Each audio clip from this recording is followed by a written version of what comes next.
Many people have asked me what will happen to them if the Health and Care Bill, which is currently in the House of Lords, becomes law. We've got a good idea because governments and their advisors, most recently Boris Johnson's college pal Simon Stevens, have been working on these plans since the 1980s. Let's start with general practice. The chances of you visiting your GP in their surgery will be much less. If you are allowed to talk to them at all, it'll probably be via a phone or video link.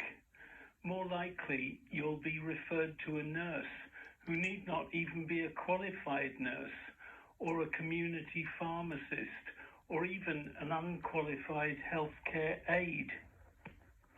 Next, hospital services. It's already difficult to get non-emergency surgery like hip and knee joint replacements, cataract surgery, and many other procedures and drug treatments. But it's likely to become harder still if the bill becomes law due to widespread cuts and rationing of services. So you're more likely to have to pay cash for private treatment or to take out health insurance if you're not well enough to join a long waiting list. And your GP may no longer even be allowed to refer you to hospital. Instead, referral managers will be governed by economic rules rather than by health needs. Access to accident and emergency units will also be rationed. If you are admitted to hospital, you'll be rapidly discharged without your care needs being assessed. Care assessment is currently required by law, but the bill will abolish it. Even if you're disabled or living alone, you'll be sent home without a care assessment. And what about NHS staff?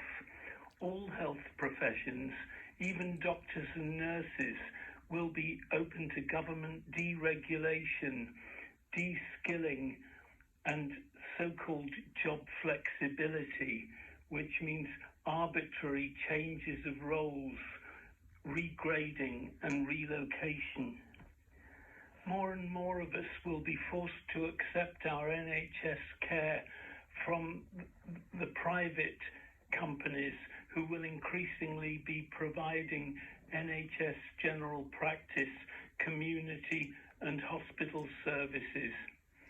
And many more of us will be forced to seek private care via cash payments or health insurance to avoid the steadily increasing waiting lists.